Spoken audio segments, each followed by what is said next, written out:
What's up, fans? Wrestling fans, not fans of us, maybe, but you might be if you like Rumor and Innuendo. I'm Dominic D'Angelo of AdFreeShows.com. Where are you starting off negative, dude? I'm building to. It is all about the power of positivity. That's it. Yes. I will knock you down and then build us back up, And who better to do that than Robert Karpelis, W Creative_ish. Robert, good Lord, if I'm our beacon of positivity, we are screwed. And guys, if you want to be no, too early. We'll say hi to some of the folks who are joining us live here today, noon Eastern. I got Johnny Disco says, good morning. Hopefully I'll get to watch live today. Lousy job making me do things like I'm a paid employee or something. He's like Carlito, who never wants to actually have to wrestle or take a bump. Joseph Wade Walters, morning rumor heads. I guess that's what we're going for.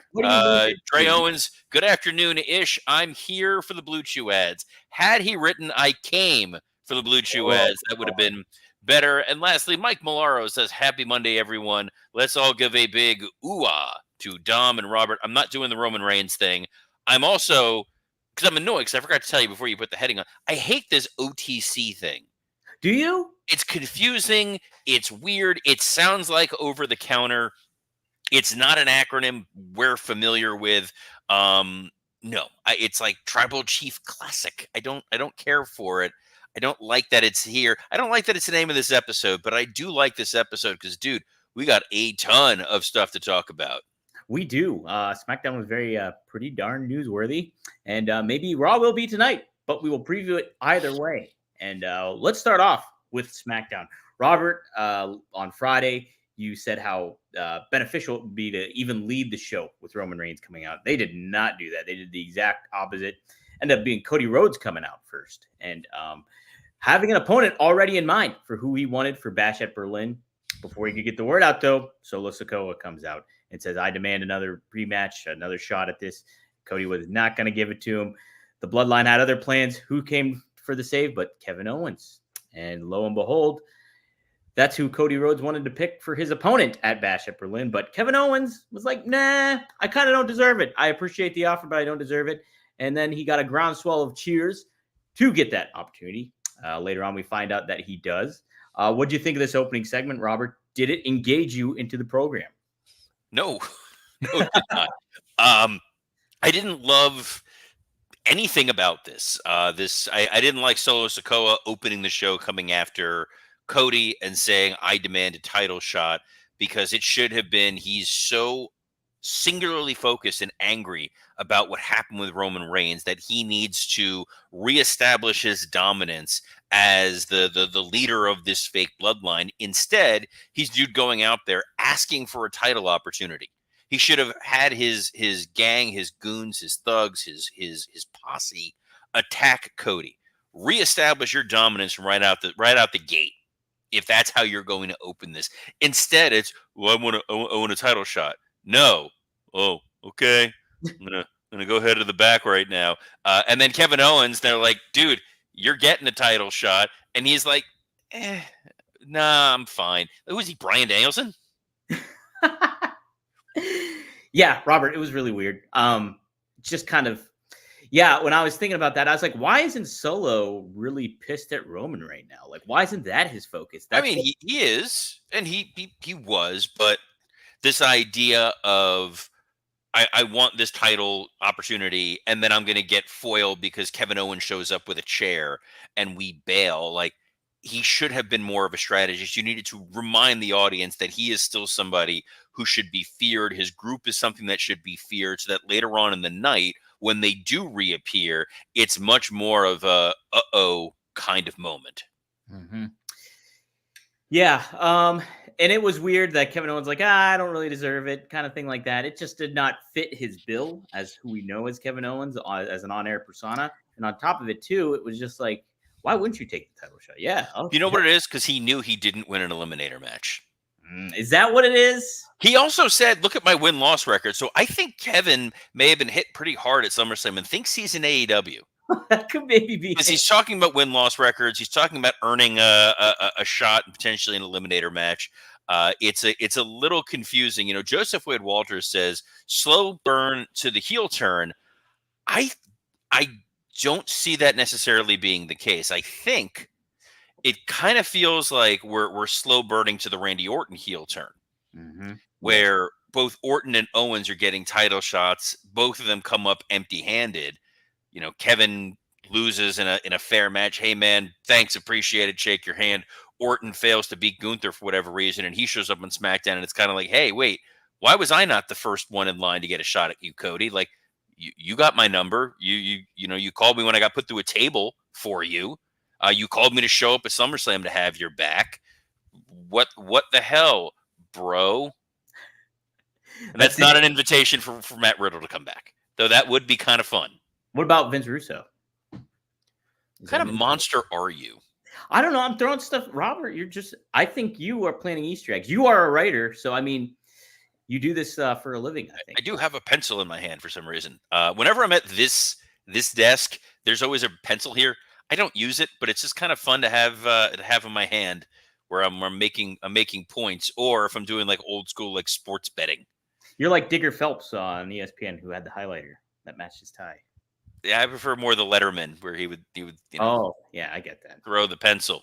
But hey, what are we gonna do, Letterman? Hey, where are we going now? Well, let's see if this makes the top 10 list. We had a tag team match to help determine who one of the number one contenders for the tag titles would be. It was the Street Profits versus A-Town Down Under. Cut an opening promo, kind of established, like, it's been 3 years, which is crazy to think about. 3 years for them. Yeah. Since they won titles. And then, B-Fab stated some stuff. Montez Ford stated some stuff. I'm really selling this segment. Well, B-Fab said some stuff. Montez, like a kid who didn't do his book report. So then, like, some stuff happened, and then Macbeth is just like, the hell? Yeah, so we get this match and Street Profits win. Yeah, I don't know. Any thoughts on this match there, Robert? None whatsoever. It was a fine match. It was short. It does feel like the Street Profits need a little bit of direction. It really hurts that Lashley's not here. Imagine having Lashley for that opening segment to be the guy to call out Cody. Yeah. All of a sudden you're like, oh. And if Lashley's going for the title and the Street Profits are going for the tag title, suddenly their little group, their little not official Hurt Business group seems important. So it's a little strange. It's a little wild. It's a little strange. You make your home out on the range. It is. Hey, Robert, people are strange.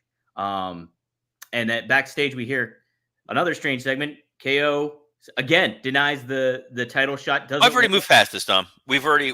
Yeah. He gets his title shot. It's fine. We're trying to make sense of what it is that they're doing, other than the fact that it's just there weren't really a lot of really exciting options. No, there wasn't. I think we expected, not necessarily here, but in some degree, the return of AJ Styles, which did not happen. That didn't happen.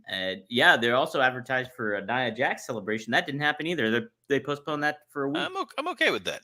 Okay. We can, you know what? Keep postponing that, like the debut of Emelina.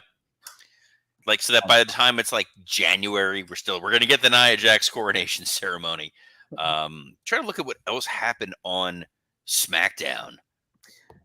I enjoyed the match, Jade Cargill and Alba Fire. I just thought it helped further Jade's star power and everything like that, and did a good job. It wasn't like nothing earth shattering by any means, but I liked it. Good booking, I thought, on that round. Jade and Alba was fine. I think again the story was we're introducing another 2 6-woman groups, and again it's just one of those situations where WWE has now fallen into kind of a lazy pattern with the women's divisions, where we just put everybody in groups of 3 and then just keep kind of rattling it around.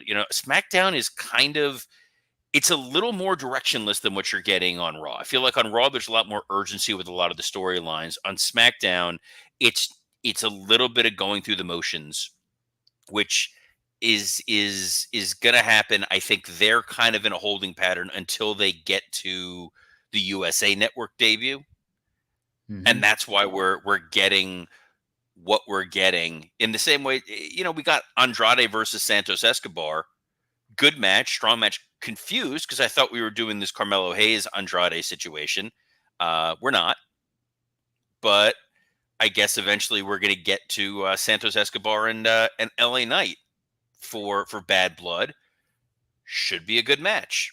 You can get to Andrade and Carmelo Hayes, I think, at some point in time in the future. More importantly, babyface Baron Corbin is a thing that is on people's televisions, whether they want it or not. I want it. I like Baron Corbin. I want it, Robert. I love his end of days finisher, and I love that he protected it for so long. What did you think of the LA Knight promo? Anything? Did you take away? I thought in regards to the crowd reaction, it validated the move. And I think there is some potential for LA Knight to kind of keep elevating his star power if he kind of resets himself in certain ways, but also just continues the act and finds the balance of that all, I think, Robert. But this was kind of validating for him, I thought. Yeah. I think he's perfect in the role that he's in. He can get the crowd as a response in an upper mid card kind of situation. You put him out there, you get an initial pop with the music, you get a little bit of the audience enjoying saying, yeah, you build up a mid card contender to go up against him. It's a fine match. It's a fine situation. It's not as captivating as Giovanni Vinci's new character, guy who likes to ski. Well, this isn't a new character. This was him in NXT. Yeah, but NXT, that's before NXT counted in continuity. It's a new character, Dom. Okay. We're gonna get excited for guy who likes to ski. Which, fan. By the way, for most of the wrestlers in the 80s, if the guy likes to ski, it meant something else. I don't know what you're talking about. He had that cocaine, Dom. I'm talking about cocaine. Okay. Cocaine. Yes. Fast Five feels like it was a month ago. It was so kind of uneventful for the most part. It really feels like it happened like 20 years ago in a vacuum somewhere. But I'm glad you're bringing us back and making us talk about it here today, as you're the one trying to preach positivity on a Monday. Let's be positive. Were you positive about DIY staking their claim for the tag titles again, saying this is the new era of them and all that stuff? I thought it was very emphatic, very motivating, and I thought they were keeping positive too, Robert. What did you think of that? I remember that this match happened. Okay. Gun to my head. Don't even remember the finish. I think Pretty Deadly are incredibly talented. I really enjoy them. They are kind of experiencing the WWE version of the AEW problem that I saw with the Acclaimed. I want to see Pretty Deadly more consistently featured on TV and not just the 10 seconds of them like, oh, we're making a musical. Like, give me something. Give me a segment with them. Give me 2 to 3 minutes of something really entertaining with those guys. I think they can carry it. The match was solid. I remember that much of it. And yeah, we're trying to be excited about who the number one contenders are going to be when it's either going to wind up being, Street Profits or DIY who are going to get sacrificed to the bloodline, assuming Jacob Fatu is back on TV and fully healthy. Yeah, it doesn't. It just feels kind of like stopgapish with this tag division right now. I thought I made a early on prediction that I was very wrong, that maybe Motor City Machine Guns would have debuted on Friday. That did not happen. You could save them. I don't. Again, it's this very strange situation where you're going through a breakup. Mm-hmm. This is kind of the Ben Affleck, Jennifer Lopez situation, to tie this into what wrestling fans will care about. This idea of, we know that WWE is going to be leaving Fox. You don't want to give Fox anything that's amazing blow away. My God, can you believe this? But at the same time, you do have to make it seem like you care, which is why we did get the main event segment of the return of OTC.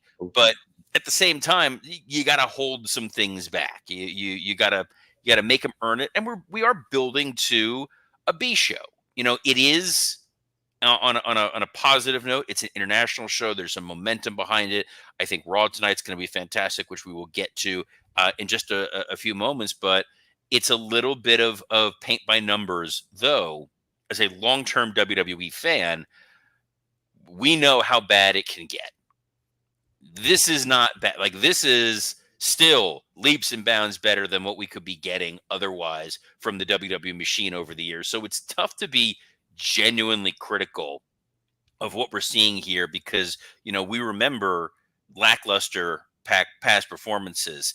And guys, if you're concerned about your lackluster past performances, let's talk about our next sponsor, because our next sponsor needs no introduction. You've seen the ads. You've heard us talk about it a million times, and I bet there's a big part of you, pun intended, that wants to try it. What am I talking about? Blue Chew. That's right. This isn't your grandpa's blue pill. This is the one.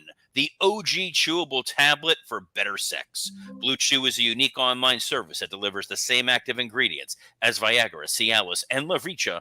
Who do I care? They're not our sponsor. I can mispronounce their name, but at a fraction of the cost and in chewable form. The process is simple. Sign up at BlueChew.com, consult with one of their licensed medical providers, and once you're approved, you'll receive your prescription within days. Blue Chew tablets are made in the USA and prepared and shipped directly to your door. The best part, it's all done online. That means no visits to the doctor's office, no awkward conversations, and no waiting in line at the pharmacy. You can take them anytime, day or night, so you can plan ahead or be ready whenever an opportunity arises. Blue Chew wants you to have better sex. Discover your options at BlueChew.com. The last thing you want is a limp, lazy 2-hour SmackDown. And guys, Blue Chew wants to make sure you are neither limp nor lazy.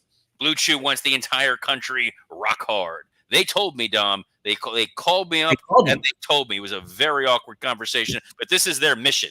They will not stop until every man is bricked up like a brick house, till every tent is pitched, till every rod is raised. Discover your options at BlueChew.com. We've got a special deal for our listeners. Try Blue Chew free when you use our promo code RUMOR at checkout. Just pay $5 shipping. That's BlueChew.com, promo code RUMOR to receive your first month free. Visit BlueChew.com for more details and important safety information.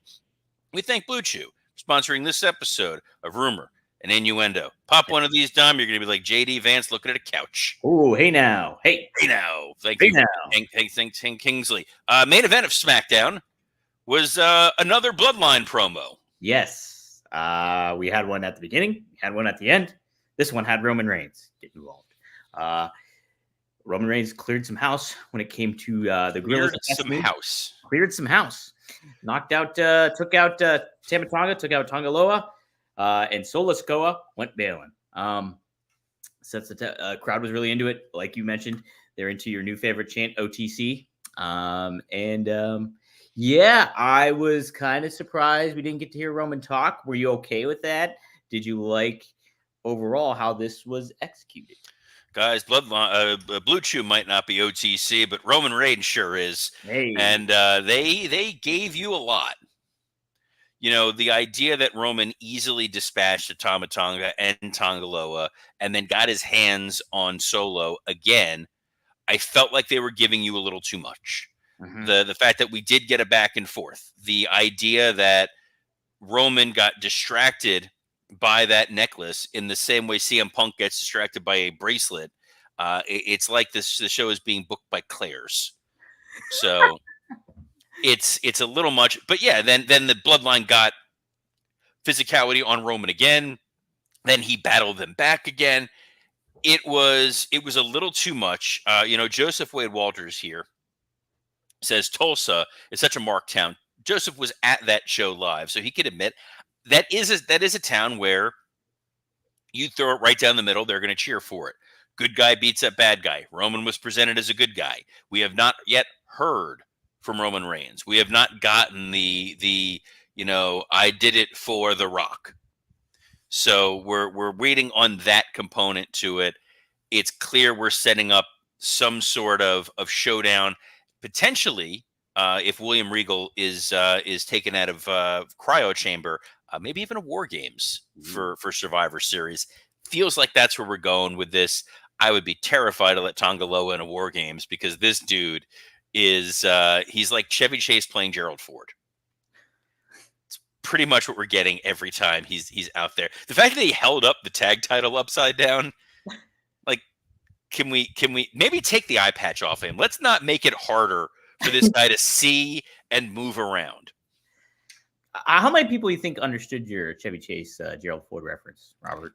How many of our in this audience? Probably a lot. You think so? This feels like a weirdly insidery, SNL comedy group.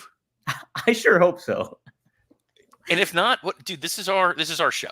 Let him go. Let him go watch your boy Sean. Let him go watch Sean Ross Sapp, who's going to make like Matt Rife references. Who? I know exactly. Who I know because crowd work guys.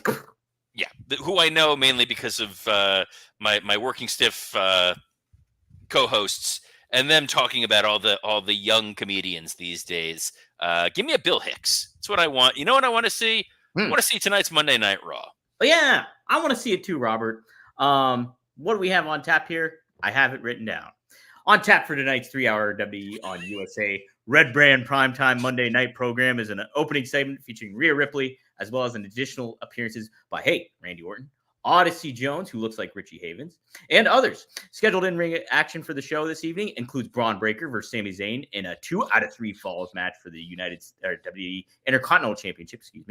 Kerry Zayn and Io Sky will team up to take on Zoe Stark and Shayna Baszler in a WWE Women's Tag Team Championship eliminator. Oh my God. I think they are following AEW. American Made versus Alpha Academy. And Damian Priest versus Carlito. Hey, he's going to work tonight, Robert. You are excited for this, aren't you? I'm super excited. Here's what I love. You didn't have to tell me any of that, and I probably could have laid out everything that was going to happen on the 3 hours of Raw tonight because it was so well structured. There's so many great payoff moments that we're about to get. It feels like we're moving towards a Liv and Dom versus Rhea and Priest mixed tag match at this PLE at the Bash at Berlin as a way to avoid doing a straight up rematch with Liv and Rhea. It's a way for Rhea potentially to get a pin on Liv, but Liv still keeps her title, or Priest gets a pin on Dom, whatever that may be. Orton being there on Raw to reestablish himself as the number one contender. I like that there's a reasoning behind why he's the number one contender, that both him and Gunther want this to happen. So that makes it pretty compelling. The 2 out of 3 falls Intercontinental title match is where you're really seeing some of the smarts for Triple H. The fact that they are tied 1 apiece. The fact that we know we're not getting this match at the PLE. They're not giving you a third pay-per-view, whatever situation is with these guys facing each other. So a 2 out of 3 falls match allows Sammy to catch a pin to save face. Braun Breaker is obviously going to retain. It then becomes a matter of, does Braun win clean, or does Braun win with some unwanted assistance from the Judgment Day to pivot to JD and Finn versus Jey Uso and Sami Zayn? That's intriguing. A lot of fun moments there. Odyssey Jones, he captivated last week. Bronson Reed captivated last week. It's kind of fun to see what the follow-up for both of these big men are going to be. And what's crazy about that preview, no mention of Drew McIntyre and CM Punk, which is another massive story. It's why it shows this weird juxtaposition right now of what's going on Raw and what's going on SmackDown. Yeah, Raw is much more buttoned up. And heck, that's a 3-hour program that we got to sit down and watch through. And I'm more engaged by that than I am on SmackDown. What's going on there? So, well, because WWE is continuing their relationship with USA. You don't want to burn them. Yep. Also, tonight, you're no longer up against the Olympics. It's true. And they know on Monday night, the other big juggernaut is coming soon, which is Monday Night Football. So I've never heard of that show before. Is that new? I don't like you, Dom. You're a very challenging individual to co-host a show with. I kid. We love Dom. He's the best. But when Monday Night Football shows up, you're going to have your audience already invested in what's going on Raw. So full steam ahead, all these different storylines, all these irons in the fire makes a lot of sense for WWE. Once SmackDown moves to USA Network, I think you're going to see them put a lot more focus on that. Similarly to what we're seeing with the CW launch, that they're basically saying like, hey, you like CM Punk? He's going to be there. Hey, you kind of like Randy Orton? He's going to be there. Hey, you like LA Knight? LA Knight not going to be there, so you're fine. Do you like Billy Corgan? He's on our channel too. No, he's not. He's on their app.